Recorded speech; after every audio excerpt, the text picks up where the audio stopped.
안녕하세요. 토요미스테리 서율입니다. 한국계 미국인인 35살의 제임스 킴. 그는 미국 샌프란시스코에서 디지털 음악과 오디오 기기 분야의 에디터로 근무하고 있었습니다. 동시에 팟캐스트에서 활동하는 유명 테크 분석가였죠.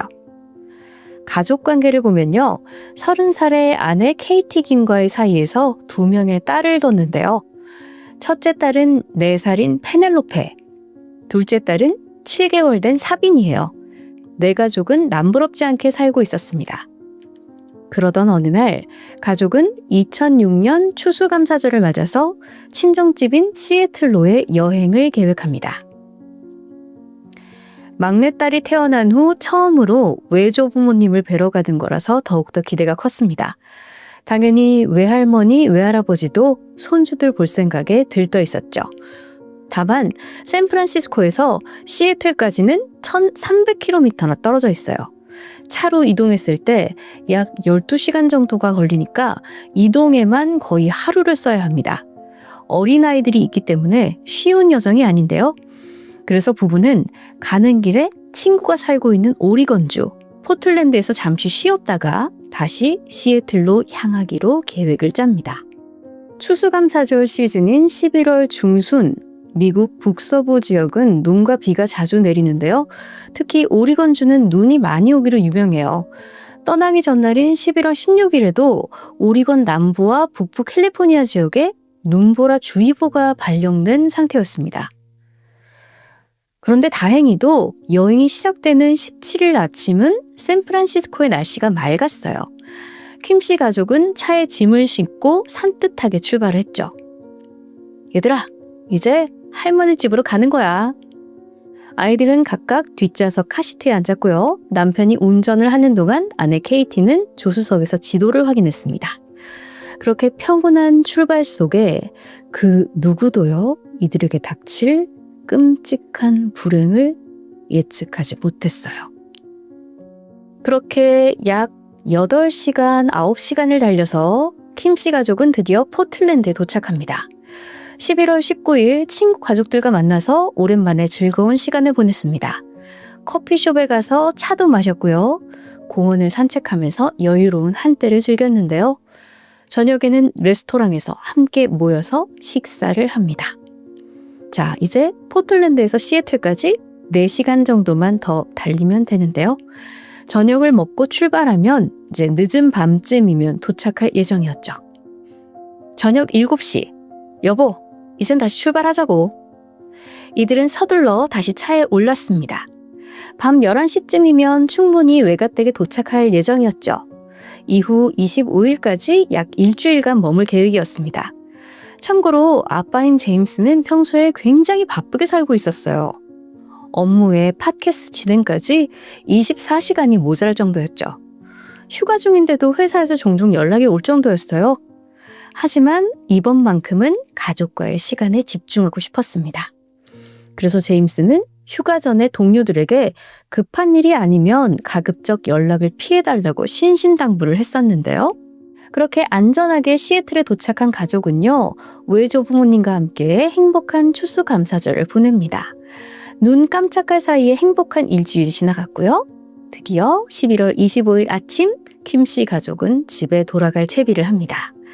이번에도 중간에 오리건주에 들러서 골드비치에서 잠시 휴양을 즐길 계획이 있었어요. 그곳엔 해변과 함께 주변에 울창한 숲이 있어서 정말 휴가의 안성맞춤이거든요. 출발 전에 케이티는 아이들의 옷과 간식을 충분히 챙겼습니다. 눈이 온다는 예보를 받거든요. 그래서 옷도 두껍게 입혔어요. 아이들은 눈사람을 만들 생각에 아침부터 들떠 있었습니다. 오후 5시, 해가 점점 기울고 있었어요. 포틀랜드를 지나서 남쪽으로 내려가면서 도로에는 지나가는 차량이 현저히 줄어들었죠. 산악 지역에 접어들면서 나무들까지 양옆이 빽빽하게 들어찼어요.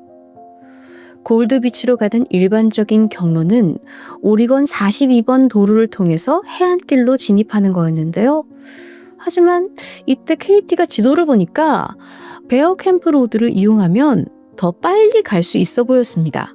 한 40에서 50km 정도를 단축할 수 있겠더라고요. 여보, 이 길로 가자. 베어 캠프 로드. 킴씨 가족은 미처 그 도로의 위험성을 알지 못했습니다. 처음 들어섰을 때도 아스팔트로 잘 포장되어 있던 그 도로. 하지만 얼마 후에 더 들어가면 갈수록 도로 상태가 급격히 나빠집니다. 도로 위에 눈이 얼어서 차가 불안하게 미끄러지는 느낌이었고요. 운전대를 잡은 제임스 씨는 바짝 긴장하기 시작합니다. 저녁 7시, 주위는 깜깜해집니다. 가로등도 하나 없는 길, 오직 전조등에만 의존하기 시작했죠. 그렇게 조심스럽게 운전하던 중에 이번엔 갈림길이 나왔는데요.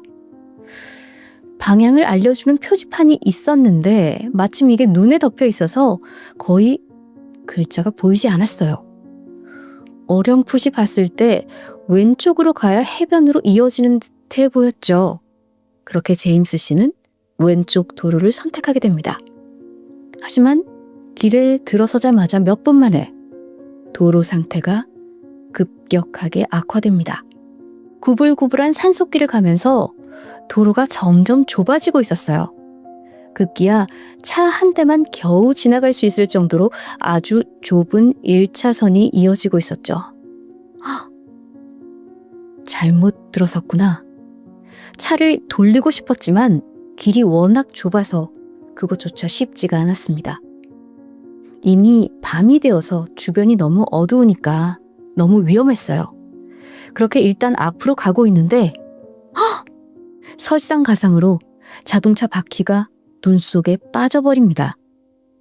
엑셀을 세게 밟아보지만 타이어가 헛돌기만 했죠. 케이티 씨와 제임스 씨는 초조해지기 시작합니다. 케이티 씨는 핸드폰을 꺼내보는데 이럴 수가. 신호가 잡히지 않는 거예요. 일단 부부는 차 안에서 하룻밤을 보내기로 합니다. 히터를 틀고 버텨보면 다음날 아침에 좀 걸어 나가서 핸드폰으로 구조 요청을 할 생각이었죠. 그렇게 가족은 겨우 잠을 청해보는데요. 새벽 1시, 2시가 지나면서 차 안의 온도가 빠르게 떨어졌습니다. 하지만 그렇다고 엔진을 계속 켜둘 수가 없었어요. 연료가 충분하지 않았거든요. 제임스 씨는 30분마다 시동을 켜서 온도를 유지하려 해봤지만 그럴 때마다 연료가 빠르게 떨어지고 있었죠. 케이티 씨는 신문지와 옷가지를 창문에 붙였고 아이들이 춥지 않도록 품속으로 꽉 끌어안으며 버텼습니다. 그렇게 다음날 아침이 됩니다. 일어나 보니 차 안이 얼음장처럼 차가웠고 창밖을 보니 밤새 내린 눈이 무릎까지 쌓여 있었습니다. 제임스 씨는 다시 한번 엑셀을 밟아보지만 여전히 차는 꿈쩍도 하지 않았어요. 핸드폰 신호도 잡히지 않았고요. 혹시 좀 더 높은 곳으로 가면 핸드폰이 연결되지 않을까? 제임스 씨가 주변을 봅니다. 저 멀리 작은 언덕이 보였어요. 한 30분 정도 걸어가면 닿을 수 있을 것 같았죠. 제임스 씨는 더 위급한 상황이 오기 전에 방법을 찾아야 했습니다. 일단 외투와 장갑을 끼고 홀로 언덕으로 향하기 시작합니다. 30분 정도 걸어가니 드디어 언덕에 도착했어요. 하지만 절망적이게도 신호는 잡히지 않았습니다. 주변을 둘러봤어요. 지나가는 사람도 차도 없었고요. 완전히 고립된 상황입니다.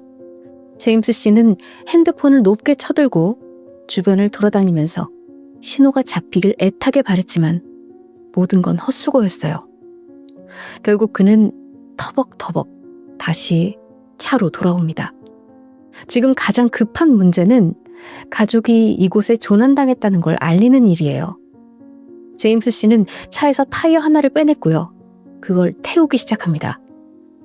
연기로 구조 신호를 보낸 거예요. 매캐한 냄새와 함께 검은 연기가 피어올랐지만요. 그렇게 몇 시간을 기다려도 구조대는 오지 않았어요. 그리고 또다시 추운 밤이 찾아왔죠. 차 안의 기온은 어제보다 더 떨어지면서 극한의 추위가 내 가족을 파고들었습니다. 한편 시애틀에 있던 KT 씨의 부모님은 이상함을 감지하기 시작했어요. 지금쯤이면 가족들이 집에 도착했을 텐데 아무런 연락이 없으니까요. 동시에 뉴스에서 연신 폭설 경보가 흘러나오니까 왠지 불안한 거예요. 결국 이들은 경찰에 신고를 합니다. 하지만 문제가 있었습니다. 폭설로 인해서 수색을 시작하는 게 쉽지가 않았어요. 무섭게 눈보라가 치고 있어서 경찰조차 한 치 앞도 보이지 않는 상황이었습니다. 게다가 핸드폰 위치 추적을 할 수가 없으니까 정확한 위치도 파악할 수가 없는 상황이었죠. 조난 이틀째인 27일 아침 7시, 제임스 씨는 남은 식량을 점검했습니다.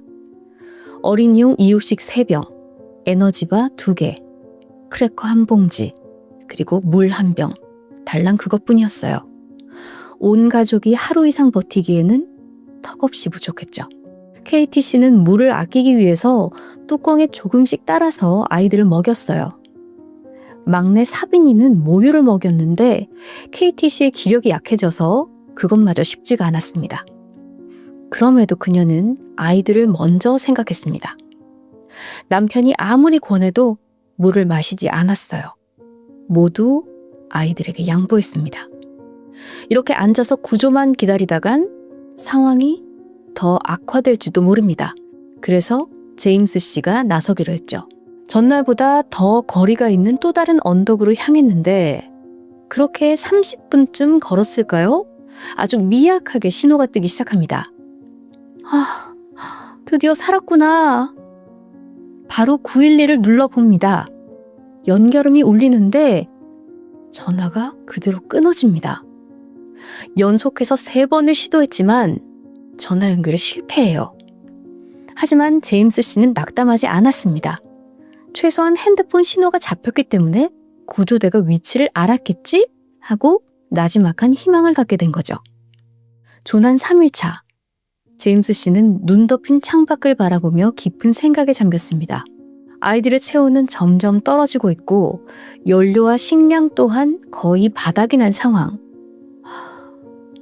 이렇게는 더 이상 안 돼.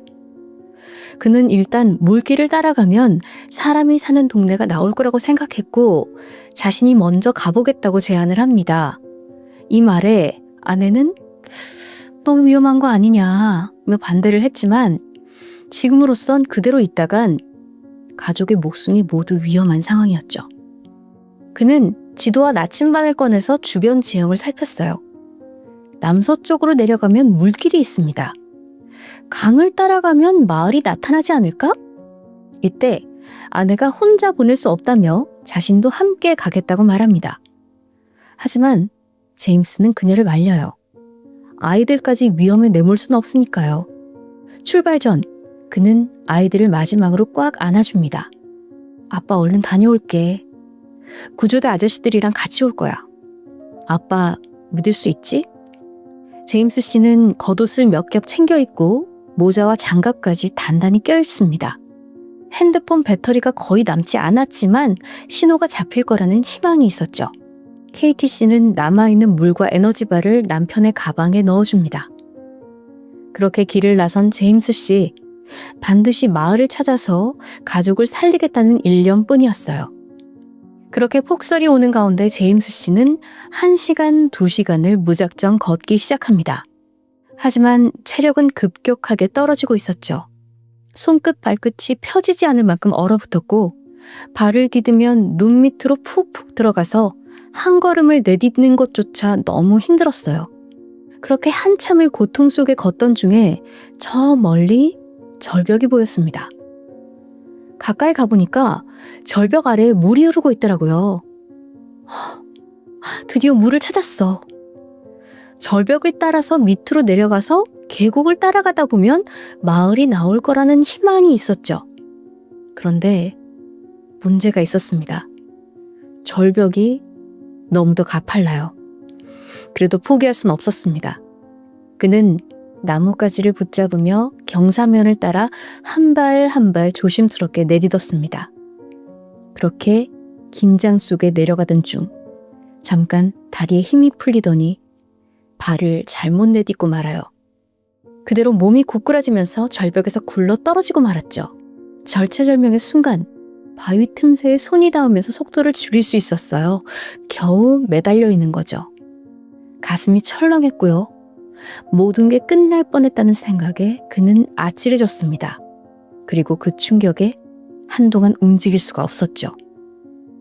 잠시 후 정신을 차리고 확인을 해보니까 다행히 큰 부상은 없었습니다. 그런데 왼쪽 발목을 삐끗한 상태였죠. 겨우겨우 절벽을 내려온 제임스 씨. 아픈 발을 이끌고 계곡을 따라 걸었습니다.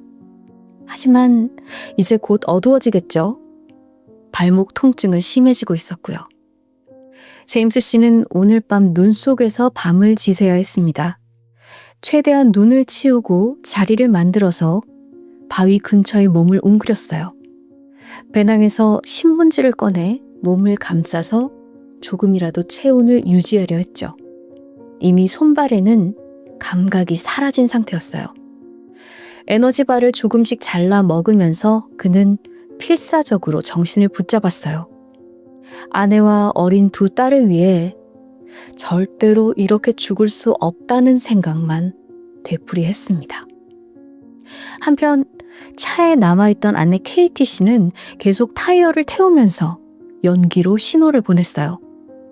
그리고 조난 6일 차이던 12월 1일, 그때부터 날씨가 점점 맑아지면서 경찰도 헬기를 동원해서 수색을 시작했습니다. 마침 며칠 전에 제임스 씨의 핸드폰 신호가 확인되면서 수색 범위는 베어 캠프 로드로 좁혀졌습니다. 헬기로 눈 덮인 숲을 한참 수색하던 그때 조종사가 멀리서 피어오른 검은 연기를 발견해요. 가까이 다가가니 눈밭에 차량 한 대가 덩그러니 놓여 있었습니다. 그리고 순간 헬기 소리를 들은 케이티 씨가 차 밖으로 뛰어나와서 필사적으로 손을 흔듭니다.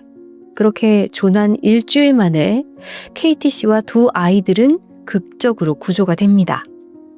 하지만 아직 끝이 아니었죠. 남편이 아직 눈 속에 있어요. 저희를 구하려고 걸어갔는데 아직까지 돌아오지 못했어요. 제발 구해주세요. 당시엔 제임스 씨의 생사가 불분명한 상태였습니다. 추위 속에 며칠간 노출이 되었다면 최악의 상황도 고려해야 했죠. 일단 구조대가 KTC의 증언대로 계곡을 따라서 헬기 수색을 진행했습니다. 그렇게 다음 날까지 이어진 수색 끝에 제임스 씨가 발견됩니다. 그는 이미 사망한 상태였습니다. 오직 가족을 살리기 위해 떠난 여정에서 제임스 씨는 끝내 돌아오지 못했습니다. 너무도 안타까운 얘기죠. 사건을 접한 어떤 이들은 아버지의 무모한 선택이었다고도 얘기합니다.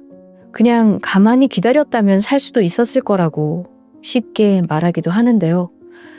하지만 제임스 씨가 그렇게 나서지 않았다면 핸드폰 신호가 잡히는 기적도 일어나지 않았을 겁니다. 실제로 11월 28일을 끝으로 물과 식량, 자동차 연료도 모두 바닥이 났습니다. 구조가 조금만 더 늦었다면 아이들과 KTC의 생사가 모두 위험했겠죠.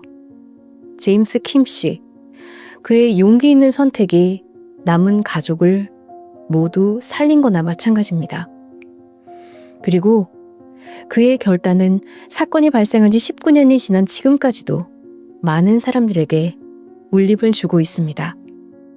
너무도 안타까운 한인 가족의 조난 사건, 그저 남의 일이라고 이러쿵저러쿵 쉽게 악플을 다는 사람들이 있는 것 같아요. 평범한 우리들이 단 한 번도 겪어보지 못한 극한의 상황, 가족을 살리려고 마지막까지 최선을 다한 제임스 킴 씨의 명복을 빌겠습니다. 지금까지 토요미스테리 소율이었습니다. 안녕하세요. 토요미스테리 디바제시카입니다. 2013년 8월 28일 미국 캘리포니아주 남부 라구나 니겔에 살던 중년 부부 마이클과 카렌. 이들은요, 하나뿐인 외동아들 브라이스를 대학에 보낸 후 단둘이 오붓한 일상을 보내고 있었습니다. 아들 브라이스는 이제 막 대학교 2학년이에요. 한 한국 나이로 20살, 21살 정도죠. 당시에는 부부가 사는 이 집에서 차로 8시간 정도 북쪽에 있는 시에라 칼리지에 다니고 있었고요. 마침 2주 전에 2달간의 여름방학을 집에서 보냈고 지금은 다시 기숙사로 돌아간 상황입니다. 그런데 8월 28일 이날 엄마 카렌에게 뜻밖의 전화가 걸려와요. 안녕하세요 어머니, 저 브라이스 친구 션인데요. 션? 션이라면 브라이스와 제일 친한 대학교 친구고 또 기숙사 룸메이트예요. 근데 션이 말하길 브라이스가 요즘 좀 이상한 행동을 하는 것 같아요 라고 하는 거예요. 아니 집에 잘 있다가 학교 돌아간 지 2주밖에 되지 않았는데 무슨 일이 있었던 걸까? 일단 브라이스에게는 대학에서 만난 킴이라는 여자친구가 있었습니다. 한 1년간 사귀었어요. 최근까지도 애정전선에 별 문제가 없었죠. 근데 이 엄마가 친구의 전화를 받기 바로 전날이래요. 브라이스가 여자친구한테 뜬금없이 문자를 보냅니다. 그리고 이별을 통보했죠. 근데 이때 문자가 아마 내가 없으면 너는 더 잘 지낼 거야. 아니 여자친구 입장에서는 좀 뜬금없는 소리였어요. 너무 황당하죠. 이게 이별의 이유야? 내가 없으면? 그래요. 뭐 100번 양보해서 그럴 수 있다 쳐요. 그런데 이번엔 절친 션에게도 문자를 보냈습니다. 사랑해. 너는 내 영혼을 구했어. 내가 만난 최고의 사람이야. 이게 뭔가 약간 헤어짐을 담고 있는 듯 하잖아요. 근데 심지어 이게 끝이 아니에요. 브라이스는 자기가 가장 아끼던 게임기를 대뜸 션에게 선물합니다. 그리고 엄마 카렌이 이제 비싼 다이아몬드 귀걸이를 아들한테 사준 적이 있어요. 이걸 아무런 이유 없이 그냥 지인에게 줘버렸고요. 이건 마치 신변을 정리하는 것 같아요. 그럼 이 브라이스라는 사람이 이전부터 뭐 정신적으로 불안함을 겪고 있었나? 일단 그의 풀네임은 브라이스 데이비드 라스피사입니다. 1994년 출생으로 일리노이주 네이버빌에서 외동아들로 자랐어요. 부모님 사랑 듬뿍 받았고 행복한 유년기를 보냈죠. 특히나 그림 그리는 거 좋아해서 어릴 때부터 좀 예술가적인 기질을 보였다고 해요. 대학에서도 산업디자인학과를 진학했고요. 교우관계 원만합니다. 또래처럼 비디오 게임 즐겼고요. 모난 구석이 없어서 친구 다양하게 사귀었어요. 부모님과의 사이요? 사실 지금 부모님이 캘리포니아에 거주한 이유도 아들이 이곳에 있는 대학에 왔기 때문입니다. 부모님은 이미 은퇴를 했기 때문에 기왕이면 멀리 사는 것보다 아들과 같은 주에 자리를 잡고 싶었던 거예요. 그러니까 아들도 연휴나 방학이 되면 직접 장거리 운전을 해서 부모님 댁에 내려왔고요. 가족 간의 문제는 없어 보입니다. 그럼 가장 최근인 이번 여름방학 때는 어땠을까요? 그때도 지극히 평범했어요. 다만 브라이스가 얼른 학교로 돌아가서 학업을 시작하고 싶다라는 말을 반복적으로 하긴 했죠. 이게 보통의 학생들과는 좀 다른 반응이에요. 막 개강을 다 이렇게 두 손 들고 반기진 않으니까요. 시간이 흘렀고 아들이 돌아갔고 그 와중에도 엄마랑 자주 통화했대요. 아들 잘 지내고 있는 줄 알고 있었죠, 엄마는. 하지만 이후 친구들의 증언에 의해 충격적인 사실이 드러납니다. 사실 이번 학기가 시작한 직후부터 브라이언이 완전히 딴 사람처럼 굴었다고 하더라고요. 매일같이 독한 술을 마셨고 거기에 약물에까지 손을 댔습니다. 특히나 그가 복용한 건 보통 ADHD 치료제로 사용돼요. 브라이스가 ADHD가 있었던 건 아닌데요. 이 약을 계속 먹어요. 그래서 여자친구 킴이 너 왜 먹냐라고 물어봤대요. 그랬더니 이거 먹으면 집중도 잘 되고 잠이 안 오거든. 그래서 나 밤새 게임하려고. 응? 이런 적이 없던 사람인데 게다가 최근 이별 통보까지 한 거예요. 이 모든 게요, 불과 2주 만에 벌어진 일이었습니다. 여기까지 알게 된 카렌이 당장 아들에게 전화 걸었죠. 근데 또 받아요. 근데 브라이스가 뜻밖에도 여자친구 킴의 집에 있더라고요. 아들은 엄마 괜한 걱정하지 마세요. 저 아무 문제 없어요. 엄마를 다독입니다. 그러면서 자기가 지금 좀 곤란한 상황이래요. 킴한테 헤어지자고 했더니 차 키를 뺏어갔다는 겁니다. 이걸 듣고 카렌이 여자친구 좀 바꿔달라, 그쪽 이야기를 들어보려고 했어요. 근데 정작 킴의 주장은 또 달랐죠. 어머니, 지금 브라이스가 도저히 운전을 한 상태가 아닌 것 같아요. 제가 어쩔 수 없이 키를 좀 뺏었어요. 카렌도 혼란스러웠어요. 하지만 일단은 자기 아들을 좀 더 믿어보기로 했고요. 킴을 설득해서 브라이스한테 차 키 줘라 부탁을 했죠. 그리고 아들한테 너 곧장 기숙사로 돌아가라 라고 약속을 받아냅니다. 하지만 여전히 불안해요. 그래서 카렌이 당장 엄마가 비행기 타고 그쪽으로 갈까? 라고 말했지만 브라이스가 극구 만류했고요. 밤 11시 30분 아들은 차를 몰고 여자친구 집을 빠져나오게 됩니다. 그로부터 1시간 반이 지난 8월 29일 새벽 1시. 브라이스는 엄마에게 한 통의 전화를 걸게 돼요. 근데 이때 카렌이 잠을 자고 있었는지 전화를 받지 못하게 됩니다. 대신 다음날 아침에 부재중 전화를 확인했죠. 그래서 얘가 잘 도착했다고 말하려고 건 거구나 생각했고 안도를 하는데 이건 완전히 빗나간 추측이었습니다. 그날 오전 11시예요. 이번에는 브라이스의 아버지인 마이클이요. 자동차 보험회사로부터 전화를 받아요. 당시 아들 차가 아버지 명의로 되어 있었거든요. 근데 2시간 전에 이 차가 기름이 떨어져서 긴급 출동 서비스를 이용했다라는 내역이 온 거예요. 그런데 문제는 이 차가 멈춘 위치입니다. 브라이스 학교에서 남쪽으로 무려 4시간이나 떨어진 버튼 윌로우라는 낯선 지역이더라고요. 아버지가 이게 무슨 일이야 싶어서 확인을 해보니까 근처 카센터 직원이 그 아들에게 휘발유를 배달해 준 걸 확인합니다. 근데 지금 시간이 학교에 있어야 할 시간인데 왜 갑자기 학교에서 4시간이나 떨어진 여기에 와 있는 걸까? 자, 이걸 듣게 된 엄마 카렌이 순간 간밤에 부재중 전화가 떠올랐습니다. 그래서 당장 아들한테 전화를 걸었는데 응답이 없어요. 불길한 마음에 룸메이트 션한테 연락을 했죠.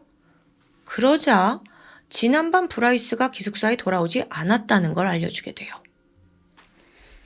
여기서 잠깐 브라이스가 이동한 경로를 살펴볼 텐데요. 일단 그는 캘리포니아 남쪽으로 오고 있었어요. 남쪽이라면 이게 부모님 집으로 오는 경로와도 동일합니다. 그럼 혹시 집에 오려다가 기름이 떨어진 걸까? 그래서 엄마도 조금만 기다리면 아들이 초인종을 누르고 들어오지 않을까? 라고 생각을 하게 돼요. 하지만 아무리 기다려도 아들에겐 소식이 없어요. 전화도 받질 않고요. 결국 부모는 여기저기 수소문을 한 끝에 아까 아들한테 기름을 배달해준 그 카센터 직원하고 연결이 됩니다. 그리고 정말 미안한데요. 혹시 그 자리에 그 브라이스 차가 있는지 확인 한번 해줄래요? 하고 부탁하게 돼요. 근데 그게 지금 몇 시간 전인데 상식적으로 확률은 희박하잖아요. 근데 지푸라기라도 잡는 심정으로 부탁을 한 거죠.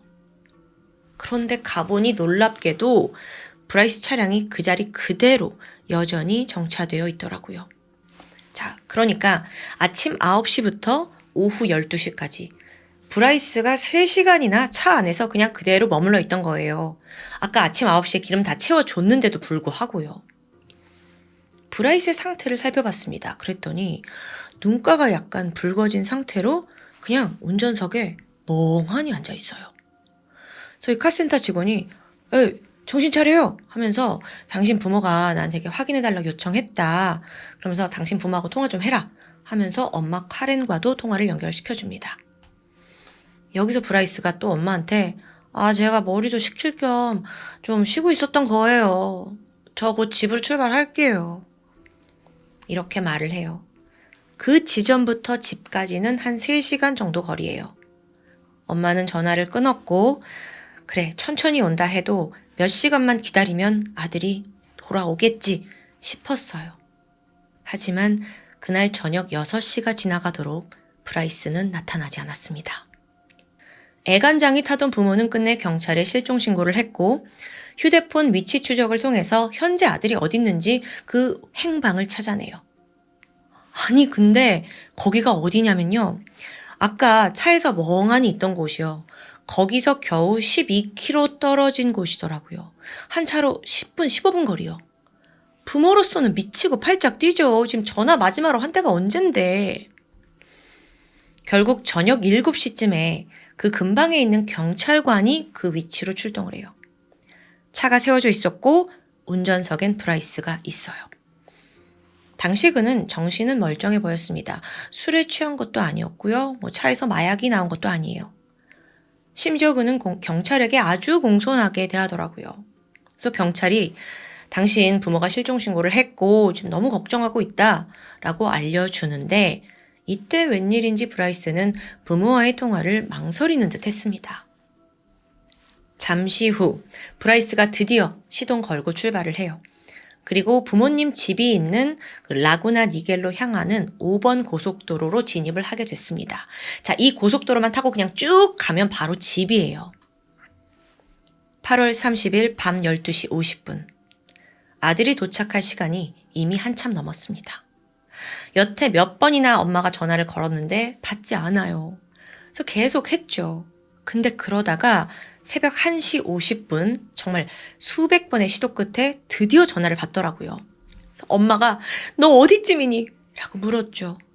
그러자 브라이스가 애매한 대답을 합니다. 아, 엄마, 표지판도 없고 너무 캄캄해서 잘 모르겠어요. 잠시 후 새벽 2시, 이번엔 브라이스가 먼저 엄마에게 전화를 걸었어요. 엄마, 저 너무 피곤해서 운전하는 게 힘들어요. 차에서 좀 자다 갈게요. 그렇게 몇 시간이 지났고 날이 밝았습니다. 띵동, 초인종이 울렸죠. 카렌과 마이클 부부는 드디어 아들이 왔구나 싶어서 반가운 마음에 한 걸음에 달려나가는데 문 앞에 있는 건 아들이 아니었습니다. 캘리포니아 고속도로 순찰대원이었죠. 거의 이들은 경찰과도 같은 그런 위치예요. 청천벽력과도 같은 소식을 듣게 되는데요. 브라이스가 타고 있던 차량이 호숫가 근처에 버려져 있었다는 겁니다. 위치는 집에서 한 1시간 반 정도 떨어진 곳이었고요. 근데 문제가 차량 후면 유리창이 다 깨진 채 차 자체가 아예 옆으로 누워 있었대요. 보니까 도로에서 절벽으로 굴러 떨어진 거예요. 오 마이 갓. 이 차의 후면 유리창이 그럼 왜 깨져 있었냐? 브라이스가 차에서 탈출을 하려고 직접 깬 것으로 보입니다. 근데 차 안에 휴대폰, 지갑, 노트북까지 다 그대로 있더라고요. 브라이스의 혈흔 2방울도 발견이 됐는데요. 아마 그 유리창을 깨면서 좀 부상을 입고 피가 떨어진 것으로 보여요. 자, 그럼 브라이스는 지금 어디에 있냐고요? 브라이스 어디 있어? 나 미쳐버려요, 정말. 경찰이 CCTV를 분석했죠. 새벽 2시 15분입니다. 그의 차량이 호숫가 쪽으로 진입하는 장면이 찍혀 있어요. 그리고 그로부터 2시간 후인 새벽 4시 29분쯤에 차가 같은 카메라에 한 번 더 포착돼요. 근데 호숫가를 빠져나오는 게 아니라 다시 호숫가로 들어가더라고요. 아까도 들어갔는데. 무슨 이유인지 모르겠는데 지난 2시간 반 동안 호숫가 주변을 계속 돌고 있었던 거예요. 와, 이게 뭐지? 자, 여기서 경찰은 호겨그가 극단적인 선택을 한 게 아니냐라는 가능성을 염두에 뒀어요. 실제로 타이어 자국을 조사해 보니까 차가 절벽 인근에서 의도적으로 빵 하고 이제 엑셀을 밟은 사실이 드러났기 때문입니다. 근데 차는 그렇게 해서 전복이 됐는데 브라이스는 살았고 또 빠져나갔잖아요. 그럼 어디로 자취를 감춘 걸까요? 아니, 이건 사춘기 소년도 아니고 너무 답답해요. 그래서 경찰도 일단은 수색견, 헬리콥터, 또 호숫가니까 수중 다이버까지 총동원을 해서 인근을 샅샅이 뒤지게 됩니다. 하지만 이렇다 할 단서는 나오지 않는 답답한 상황이었죠.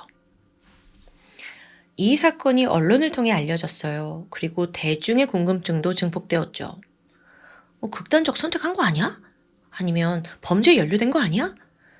사실 수색을 굉장히 광범위하게 했기 때문에 이쯤 되면 나와야 돼요. 근데 왜 흔적이 없냐고요.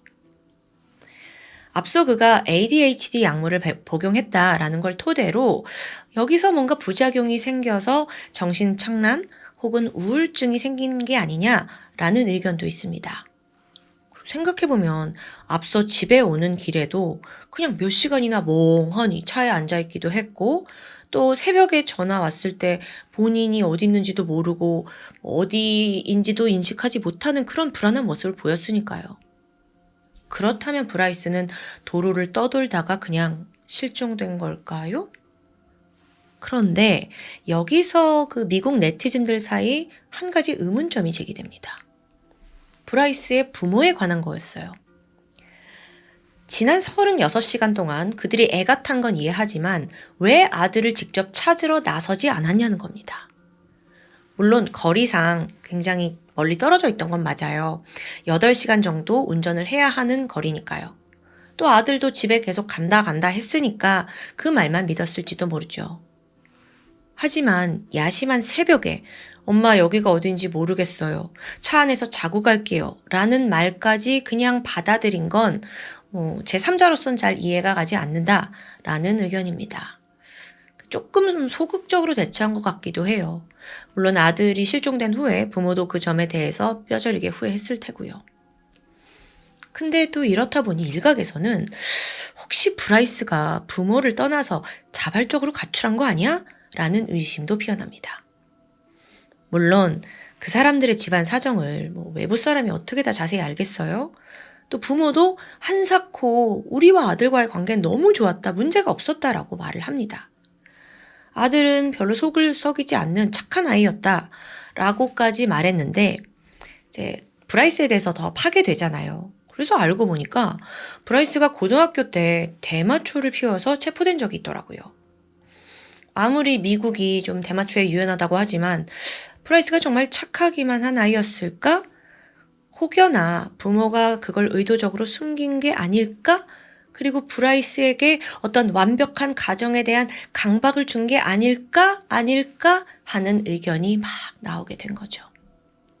물론 우리는 제3자로서 앞서 얘기했지만 정확한 집안 사정은 알 수 없어요.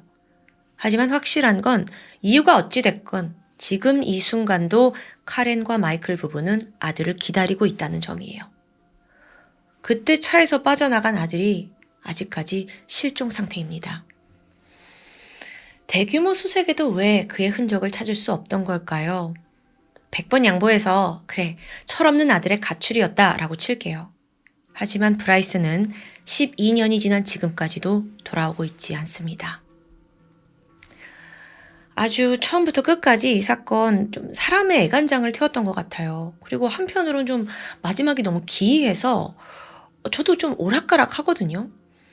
이 아들이 약물과 술에 빠져서 정신적인 문제를 일으킨 건지 아니면 외부 사람은 모르는 조현병 같은 아픔이 있었던 건지 아니면 정말 부모를 떠나서 신분 숨기고 어딘가에서 새로운 삶을 시작하고 싶었는지 그 진실은 여전히 미궁에 빠져 있습니다. 지금까지 토요미스테리 디바제시카였습니다.